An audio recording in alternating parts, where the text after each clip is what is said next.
I noticed her just after sunrise, sitting on the wooden boards of my porch like she'd been there all night, a stray dog, brown fur matted with dust, ribs barely visible beneath a belly so swollen it almost brushed the floor when she shifted her weight.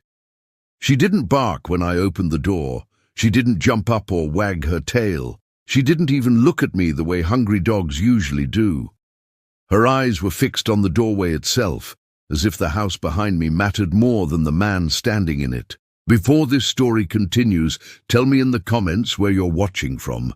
I never thought a stranger would save my life, especially one who couldn't speak. I live in a small town where nothing ever really changes. Same street, same mailbox, same quiet hum of morning trucks passing by without stopping. People wave, but no one visits. They know I live alone. They've known it for years. When I stepped outside with a piece of bread in my hand, I expected her to rush toward it. Instead, she stayed exactly where she was, her body stiff, her breathing slow, her nose lifting slightly as if she were testing the air. I set the bread down near her paws. She didn't touch it. That should have been the first sign. I told myself she was tired. Pregnant strays often are. I went back inside, poured my coffee, and sat at the table where 2 chairs used to be filled every morning. One by my wife, who used to complain that I drank it too strong. The other by my son, back when he still lived under this roof and thought I knew everything. The dog didn't leave. I could hear her shifting on the porch boards, slow and careful, like she was afraid to make noise. Every few minutes, she sniffed near the bottom of the door. When I opened it again, the smell of cold air rushed in, and she lifted her head instantly. Her ears twitched. Her nose pressed closer to the crack between the wood and the floor. Not curious, focused. I spoke to her, the way lonely men do when they've forgotten what it's like to be heard. I asked where she came from. I told her she could rest if she wanted. I even apologized for not having much to offer. She didn't respond, but she didn't leave either. By midday, the neighbors noticed her. Someone joked that I'd finally found company. Someone else said I should chase her off before she had those puppies on my porch. I tried to laugh it off, but there was something about the way she stayed planted at my door that made me uncomfortable. Not afraid, just watched, like I was the one being guarded. When the sun began to dip, I felt that familiar tightness in my chest. Not pain, just the weight of another day ending without meaning. The house felt quieter than usual. Too quiet. I sat in my chair and listened to the ticking clock, the low hum of the heater, the distant sound of a train that never stopped here anymore. Outside, the dog lay down, her body curled toward the door, her back to the world. She stayed there as the light faded. She stayed there when the street went dark, and as I locked the door for the night, a strange thought crossed my mind, one I brushed away too quickly. She wasn't waiting for food. She was waiting for something to happen inside my house. By the second day, the house felt different. Not louder, not colder, just heavier, like it was holding its breath. I woke up stiff in my chair, the heater humming low, and for a moment I forgot where I was. Then I heard the porch boards creak, slow and careful, and I remembered the dog. She was still there, same spot, same direction, facing the door like it had spoken to her in a language I couldn't hear. Her belly looked even lower now, stretched tight, her sides rising and falling in shallow breaths. I opened the door just enough to let the morning light spill across her fur. She didn't flinch, she didn't step back. She only leaned forward slightly and sniffed the air again, longer this time, like she was confirming something. I don't know why, but I started talking. Not the polite kind of talking you do with neighbors, the other kind. The kind you only do when there's no one left to interrupt you. I told her this house used to be loud. I told her there was a time when silence felt rare, even welcome. Back when my wife would hum while washing dishes, when my son would slam doors and complain about rules he didn't understand yet. I told her how quiet came later. It happened slowly, the way most losses do. First the cancer, Then the hospital visits. Then the chair across from mine staying empty for longer stretches of time. After my wife passed, my son tried to stay, but grief makes people sharp, and I said things I shouldn't have, things I thought were practical, protective, things that sounded like rejection once they left my mouth. The last thing he said before he drove away was that I didn't need anyone. I never called to argue. I never called to apologize either. The dog listened without moving. When I paused, she lifted her head, her eyes still fixed on the doorframe, her nose working gently, patiently. I noticed then that the smell in the house felt different. Not strong, not alarming, just wrong enough to notice if you were paying attention. Old homes carry strange scents, I told myself. Dust, metal, time. I closed the door and went back inside.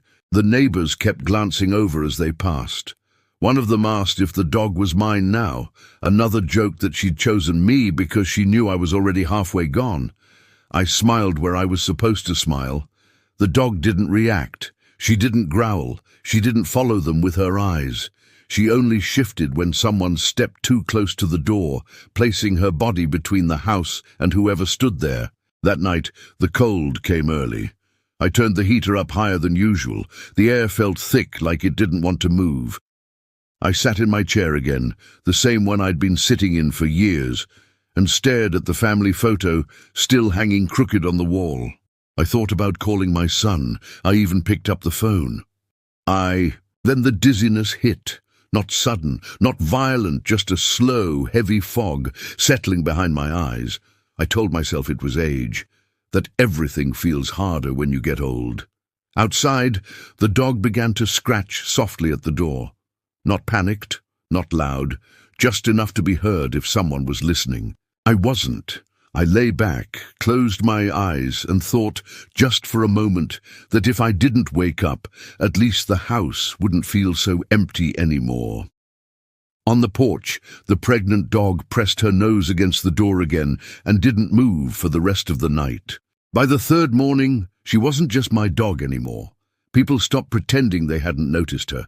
Cars slowed as they passed my house. Someone stood across the street longer than necessary, arms folded, watching her the way people watch storms they hope will pass somewhere else. The dog hadn't moved from her spot, not once. Her body was angled toward the door, her side pressed close to the wood, her head low but alert. She looked tired now. Not weak, just stretched thin, like she was running out of something she'd been carrying for too long. I opened the door to let fresh air in, and she reacted instantly. Her head snapped up. Her nose worked fast, frantic for just a second, then slowed. She leaned forward and sniffed the floor inside the house, her front paws crossing the threshold before she stopped herself. She whined softly, a sound so small I almost missed it. When I tried to step past her, she stood up for the first time since she'd arrived and blocked me. Not aggressively, just firmly. I laughed it off, patted my leg, told her she didn't need to worry. My voice sounded thin, even to me. She didn't move. Her eyes stayed on my chest, then flicked toward the heater behind me. I felt a strange irritation rise in my throat. Embarrassment, maybe. The kind that comes from being corrected by something that isn't supposed to understand you. I closed the door again. By afternoon, someone tried to chase her away. A man I barely knew clapped his hands, took a step toward the porch, told her to go find somewhere else. She stood slowly, her pregnant belly swaying under her weight, and let out a low sound I hadn't heard before. Not a bark, not a growl meant to attack, a warning, calm, measured, final. The man backed up without arguing. That's when the whispers changed. People stopped saying she was hungry. They stopped joking about puppies. Someone said animals sense death. Someone else said she was protecting something evil inside the house. I watched all of it through the window, feeling like a stranger in my own life. I wanted to tell them she was just a dog, that she didn't know anything, that nothing was wrong. But I didn't feel right saying it out loud. The smell was stronger now, still faint, still easy to ignore if you wanted to. It clung to the air near the floor, near the heater vents, like something trapped that hadn't found a way out yet. I opened a window, then closed it again when the cold rushed in. Outside, the dog paced for the first time. 3 slow steps, then back to the door, her nose pressed low, her breathing quick. That evening I felt tired in a way sleep wouldn't fix. My arms felt heavy, my thoughts moved slower. I missed a call from a number I hadn't seen in years and didn't notice until much later. The dog scratched at the door again, harder this time. I heard it, distantly, like it was happening in another house. I remember thinking she was afraid. I remember thinking she was wrong. As night settled over the street and the porch light flickered on, I sat alone in my chair, surrounded by a house that no longer smelled like wood and age, but something sharper, something dangerous I still didn't recognize. Outside, the pregnant dog lay down again, placing her body between my door and the darkness beyond it. And for the first time since she arrived, I felt the town wasn't watching her anymore. They were watching my house. The cold came early that night, the kind that settles into the bones and refuses to leave, no matter how high you turn the heater. I remember standing by the thermostat, staring at the numbers like they were supposed to explain why I couldn't feel warm anymore. The house felt sealed shut, every window locked tight against the wind, every crack closed off. It was safer that way. Or at least, that's what I told myself. Outside, the dog hadn't moved. The porch light cast a pale circle around her, making her belly look even larger, stretched and heavy beneath her. She shifted once, carefully, then lay back down, facing the door. When I opened it to check on her, the air inside rushed past me, and for a moment I felt clearer, lighter. She stood immediately, her tail stiff, her nose working fast and low, sweeping the threshold as if she were searching for something invisible. She whined. Not loudly, not enough to draw attention, just a small, strained sound that made my chest tighten for reasons I couldn't explain. I reached out to touch her head, to reassure her, but she stepped back, blocking the doorway again. Her eyes flicked past me, toward the heater vent in the hallway. She scratched at the wood once, twice, then stopped, as if she knew how thin the line was between being heard and being chased away. I closed the door. The house felt wrong after that. The air didn't move. It pressed against my skin, thick and dull like breathing through cloth. I sat in my chair and tried to focus on the television, but the sounds blurred together. My head felt light, then heavy. I told myself I'd stood up too fast, that old men get dizzy, that this was nothing new. Outside, the scratching started again. Harder this time, faster. The sound cut through the quiet, sharp and urgent. I heard a low whine, then a short bark. Her first. It startled me enough to stand. The room tilted slightly, the walls leaning in closer than they should have. I took one step toward the door and had to stop, my hand gripping the back of the chair until the world steadied. I thought about my wife then, about the night she told me she was afraid to sleep because she couldn't breathe right, about how I told her it was probably nothing and that we'd call the doctor in the morning. I thought about my son standing in this very room years later, his voice shaking as he asked why I never listened until it was too late. The scratching grew frantic. I unlocked the door, just for a second, just enough to tell the dog to calm down. But when it opened, the fresh air rushed in like a wave, sharp and clean, and I nearly collapsed. The dog backed away, coughing softly, her body trembling as she sucked in the outside air. She didn't run. She didn't leave. She only circled once and sat again, forcing herself upright despite the weight she carried. That's when I realized she wasn't panicking. She was warning me. I wanted to believe her. I wanted to open the windows, to step outside, to do something. Instead, exhaustion wrapped around me like a blanket. My limbs felt too heavy to lift.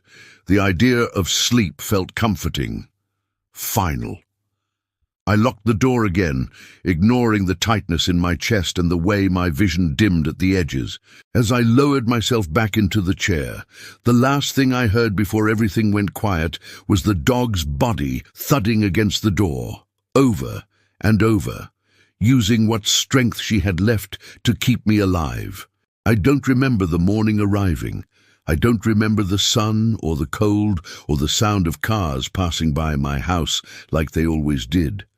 What I remember came in fragments, voices muffled as if underwater, pressure on my chest, the distant echo of something pounding again and again. Later, they told me it was the dog. She had been at the door before dawn, not scratching now, not whining, throwing her body against it with everything she had left. Neighbors across the street heard it first, a dull, heavy sound that didn't stop. Someone thought she was trapped. Someone else thought she'd finally gone mad. When no one could get me to answer, impatience turned into fear. They tried to pull her away from the porch. She resisted, not violently, not desperately. She planted her paws and lowered her weight, growling in that same controlled way she had before, as if she knew exactly how much warning was enough. When they forced her back, she staggered, coughing, her sides heaving, but she never took her eyes off the door. That's when they broke it. The moment the door cracked open, the air rushed out like it had been waiting for permission, thick, sharp, wrong. The first man to step inside recoiled instantly, coughing so hard he dropped to one knee. Someone shouted to get back. Another screamed that something was leaking, gas. They smelled it then, strong enough to burn the throat, strong enough to make their eyes water, strong enough to understand, all at once, why the dog had never gone inside, why she had stayed planted at the threshold, sniffing, warning, blocking anyone from stepping closer. I was found slumped in my chair, unconscious, barely breathing. They dragged me out into the open air, laid me on the cold ground, slapped my face, called my name louder than anyone had said it in years. Sirens followed. Fire trucks. The street filled with noise and flashing lights. But through it all, the dog stayed where she was. Collapsed now near the porch, her body shaking, her breathing shallow, her swollen belly rising and falling like she was fighting for 2 lives instead of 1. Someone tried to move her. She snapped then. Not in anger, but pain, and they backed off, finally understanding that she had already given everything she had. When I came to in the ambulance, the first thing I felt was air. Clean, cold, painful air filling my lungs like I was learning how to breathe again. The second thing I felt was shame. The kind that settles deep, when you realize how close you came to disappearing without anyone noticing. Later, a firefighter would tell me the truth. The leak had been slow, silent, building over days. An old line beneath the floor cracked just enough to poison the house inch by inch. Humans hadn't noticed it. Not neighbors, not me. But the dog had. She smelled it when it was still faint. She smelled it growing. She smelled death coming before it ever reached me. And she stayed anyway. I didn't see her collapse. That's what haunts me the most. While they were loading me into the ambulance, while oxygen masks pressed against my face and voices told me to stay awake, she was still on the porch, still trying to stand. People said her legs trembled like they no longer remembered how to hold her weight. Her breathing was uneven now, sharp inhales followed by long pauses that made everyone watching hold their own breath. She had stayed too long. The gas that never reached me fully had reached her again and again, day after day, night after night. Every time she sniffed the door, every time she pressed her body closer to the house, every time she chose not to leave, even when instinct should have told her to run. Someone tried to offer her water. She turned her head away. Someone else tried to coax her with food. She didn't look at it. Her focus had shifted inward now, as if the fight she was in had moved somewhere no one else could follow. By the time the firefighters declared the house unsafe, she was lying on her side near the steps, her swollen belly rising and falling, her paws twitching slightly, as if she was still guarding something even in sleep.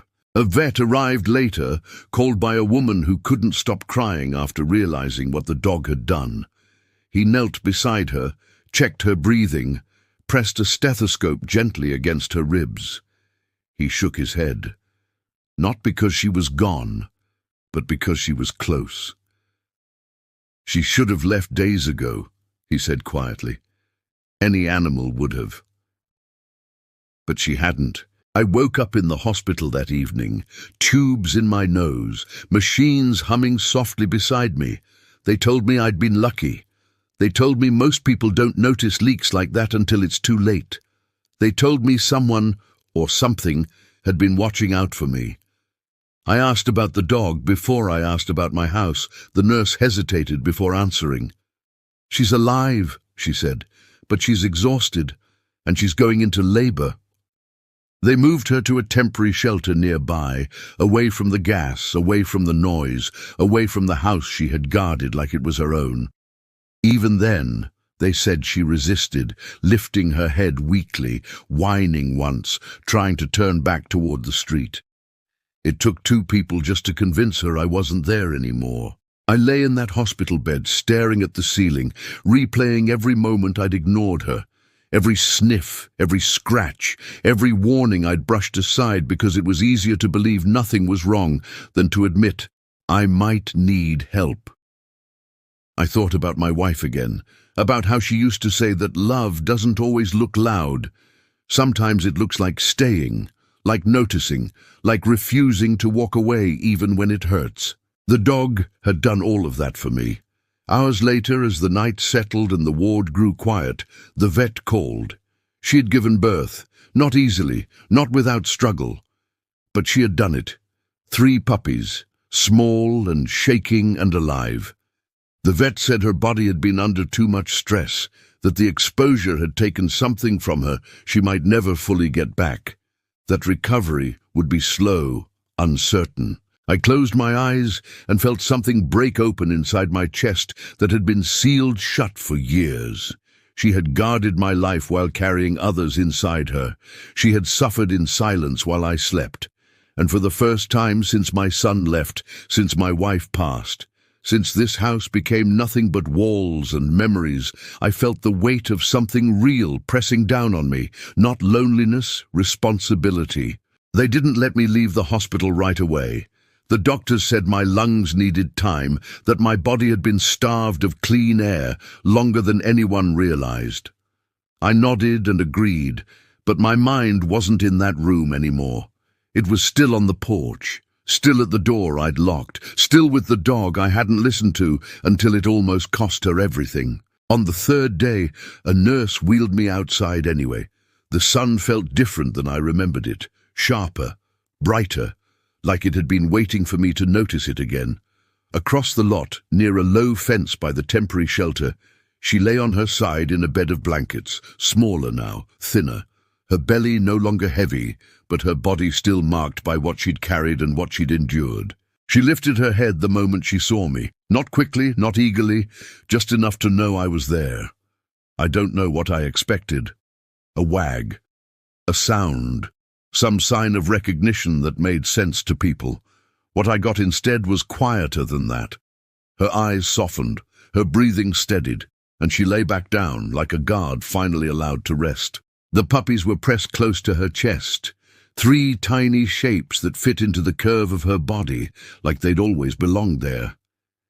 I reached out, slow, careful, and she didn't pull away. Her fur was warm, real, alive. I whispered something I didn't know I still remembered how to say. "Thank you." The vet stood nearby and told me she'd be okay if she had time, that animals recover differently than people do. That instinct had kept her moving longer than her body wanted to. He said something else too, his voice low. "She stayed because she decided you were hers." I thought about my house then, about how long I'd lived inside it without belonging to anyone. How easy it had been to disappear without making a sound. She had chosen me in a way no one else had, not out of obligation or pity, but attention. When they discharged me later that afternoon, I didn't go home right away. The house was still sealed off, repairs needed to be made, inspections signed. I was given a small room near the edge of town instead. Quiet, temporary, but I wasn't alone anymore. Every morning I walked to the shelter. Every afternoon I sat beside her. I learned the sound she made when she was content, the way her ears tilted when she listened, the way she shifted her body so the puppies could feed more easily, even when it clearly hurt. People in town started stopping by. Some brought blankets, some brought food, some just stood there silently, not knowing what to say. They didn't ask why she'd stayed anymore. They already knew. That night, back in the small room they'd given me, I picked up my phone and stared at a number I hadn't touched in years. My hand shook, my chest tightened. Then I pressed call. When my son answered, his voice uncertain, I didn't explain everything. I didn't need to. I just told him I was alive. I told him I'd made a mistake a long time ago, and I told him I'd like to see him if he was willing. There was a pause on the line. Then he said yes. Outside the shelter, the dogs slept peacefully for the first time since I'd known her. I went back to the house weeks later, after the inspectors cleared it and the repairs were finished, after the smell was gone and the walls felt like walls again instead of something waiting to close in. The porch boards had been replaced, but I could still see where she had worn them down with her body, day after day, guarding a door that had never guarded her back. I stood there longer than I needed to, listening to the quiet, realizing how close I had come to becoming just another story people tell softly, the kind that ends with no one noticed until it was too late. Inside, the house felt different now, not safer, not warmer, just honest. It no longer pretended I could survive inside it without being seen. I didn't sit in the old chair anymore. I opened windows, even when the air was cold. I let the world move through the rooms again. When my son came to visit for the first time, we didn't talk much. We didn't need to. He stood in the doorway where the dog had once sat, and I saw something shift in his face when he realized how narrow the space had been between me and the end. Later that evening, I drove to the shelter and brought her home. Not because I felt I owed her, though I did, but because leaving her behind felt like closing the door all over again. She walked onto the porch slowly, sniffed the floor where the danger had once gathered, then lay down, facing the yard this time, her puppies tumbling clumsily around her legs. She no longer guarded the door. She didn't need to. I had learned to listen. Sometimes at night, when the house is quiet and the past tries to creep back in, I think about how easy it would have been for her to leave, how natural it would have been to choose herself, and how instead she stayed for a man she didn't know, in a place that gave her nothing. People like to believe survival is about strength or luck or timing. I know better now. Sometimes survival is about being noticed before it's too late. Sometimes it's about a pregnant dog sitting silently at a door, warning the world in a language most people don't bother to hear. And sometimes, if you're very lucky, you get a second chance, not just to live, but to keep the door open, so no one ever has to guard it alone again. If this story made you think of someone who lives quietly, someone you haven't checked on in a while, let it remind you to knock before it's too late. And tell me in the comments where you're watching from, because none of us should disappear without being seen.